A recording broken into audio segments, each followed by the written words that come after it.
Good evening.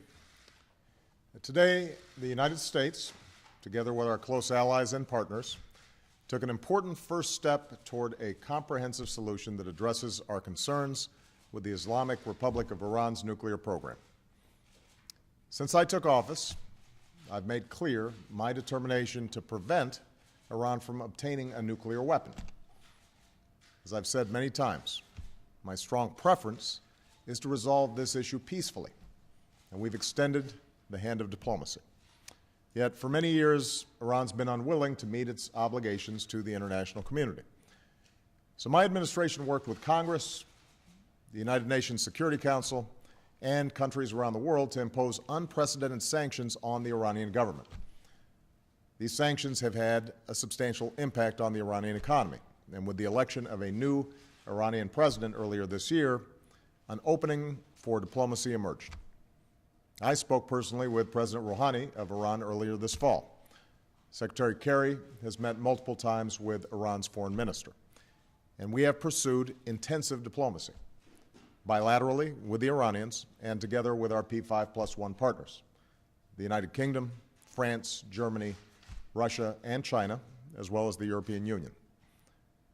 Today, that diplomacy opened up a new path toward a world that is more secure, a future in which we can verify that Iran's nuclear program is peaceful and that it cannot build a nuclear weapon. While today's announcement is just a first step, it achieves a great deal. For the first time in nearly a decade, we have halted the progress of the Iranian nuclear program, and key parts of the program will be rolled back. Iran has committed to halting certain levels of enrichment and neutralizing part of its stockpiles.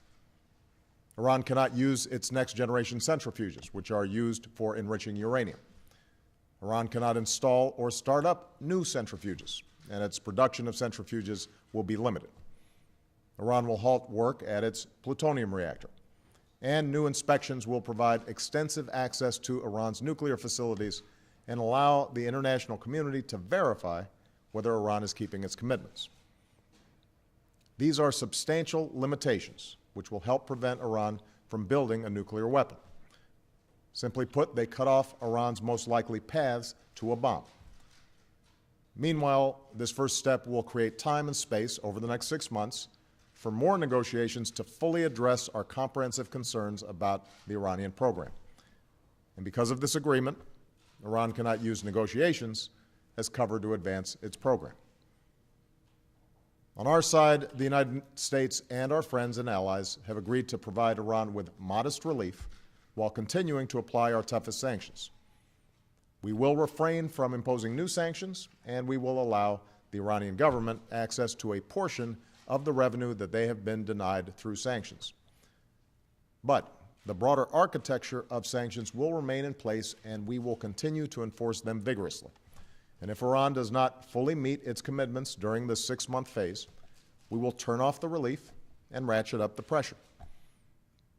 Over the next 6 months, we will work to negotiate a comprehensive solution. We approach these negotiations with a basic understanding. Iran, like any nation, should be able to access peaceful nuclear energy. But because of its record of violating its obligations, Iran must accept strict limitations on its nuclear program that make it impossible to develop a nuclear weapon. In these negotiations, nothing will be agreed to unless everything is agreed to. The burden is on Iran to prove to the world that its nuclear program will be exclusively for peaceful purposes. If Iran seizes this opportunity, the Iranian people will benefit from rejoining the international community, and we can begin to chip away at the mistrust between our two nations. This would provide Iran with a dignified path to forge a new beginning with the wider world based on mutual respect. If, on the other hand, Iran refuses, it will face growing pressure and isolation. Over the last few years, Congress has been a key partner in imposing sanctions on the Iranian government, and that bipartisan effort made possible the progress that was achieved today. Going forward, we will continue to work closely with Congress. However, now is not the time to move forward on new sanctions, because doing so would derail this promising first step, alienate us from our allies, and risk unraveling the coalition that enabled our sanctions to be enforced in the first place. That international unity is on display today. The world is united in support of our determination to prevent Iran from developing a nuclear weapon. Iran must know that security and prosperity will never come through the pursuit of nuclear weapons. It must be reached through fully verifiable agreements that make Iran's pursuit of nuclear weapons impossible. As we go forward, the resolve of the United States will remain firm, as will our commitments to our friends and allies, particularly Israel and our Gulf partners, who have good reason to be skeptical about Iran's intentions. Ultimately, only diplomacy can bring about a durable solution to the challenge posed by Iran's nuclear program. As President and Commander-in-Chief, I will do what is necessary to prevent Iran from obtaining a nuclear weapon.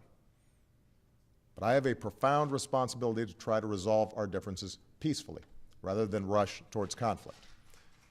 Today, we have a real opportunity to achieve a comprehensive, peaceful settlement, and I believe we must test it. The first step that we've taken today marks the most significant and tangible progress that we've made with Iran since I took office. And now we must use the months ahead to pursue a lasting and comprehensive settlement that would resolve an issue that has threatened our security and the security of our allies for decades. It won't be easy, and huge challenges remain ahead. But through strong and principled diplomacy, the United States of America will do our part on behalf of a world of greater peace, security, and cooperation among nations. Thank you very much.